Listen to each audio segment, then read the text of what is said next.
आशीष ने अपने दोस्तों को महंगे गिफ्ट 2 करोड़ रुपए ये सब कुछ दिए, लेकिन इन्हीं सब की वजह से उनका पूरा खानदान बर्बाद हो गया।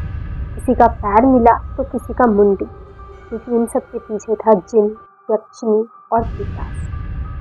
हेलो दोस्तों, आज की जो ये घटना है वो एक सत्य घटना है जो मेरे ही जानने वाले किसी ने ये बात शेयर की थी मुझसे। उनकी एक दोस्त थे आशीष, और आशीष ने यक्ष की साधना की, पिचासनी की साधना की और इन्हीं जिन की साधना की, और इन्हीं साधना के वजह से उसे बहुत सारे पैसे मिले। उसकी सब इच्छाएं पूरी हो गई, लेकिन उसकी एक गलती की वजह से सिर्फ वो नहीं, उसके दोस्तों की और उसके पूरे खानदान की जिंदगी बर्बाद हो गई। किसी की लाश मिली तो किसी की लाश तक नहीं मिली, सिर्फ पैर तो कटा हुआ सर मिला। कहानी की शुरुआत होती है आशीष, तारक और नीरज से। तीनों बहुत ही अच्छे दोस्त थे 10th से ही। तीनों एक ही शहर से रहने वाले थे। पाकुड़ शहर के तीनों लड़के थे।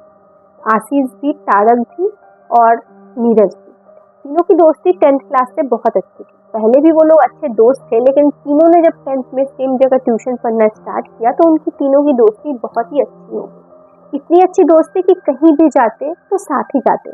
उनके परिवारों में भी बहुत अच्छी दोस्ती हो गई थी और सब एक दूसरे के घर आना जाना करते थे। 10th के बाद सबने साथ में 11th-12th करने के लिए बाहर रांची आने का फैसला किया, और फिर यहीं से उनकी जिंदगी बदलने वाली, क्या कहो तो पहले से लिखी जा चुकी। ऐसे आशीष का क्या था कि उसे हमेशा से ही वशीकरण या फिर तंत्र, साधना, यक्षिणी इन सब में बहुत इंटरेस्ट था। वो हमेशा से इन सब के बारे में यूट्यूब पे पढ़ा करता था और ये सब देखा करता था कि इनकी साधनाएं कैसी होती हैं, लेकिन कभी भी उसने रियल लाइफ में एक्सपीरियंस नहीं की थी जब तक वो लोग नहीं पहुंचे थे एक बुक मेला में। जब वो लोग एक बुक मेला में पहुंचे थे, ये बुक मेला लगा था रांची के जिला कॉलेज के पास, जिला स्कूल के पास। 11th-12th की पढ़ाई करते हुए वो साथ ही रहते थे, और एक दिन वो लोग किताब की मेला जो लगता है उस मेला में सब वहाँ इधर उधर की बुक देख रहे थे। तभी एक बुक आशीष के नजर में आया, साधना, और उसमें लिखा था वामपंथ।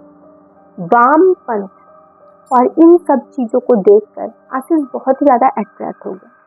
वो उस बुक को देखकर खरीदना चाहता था।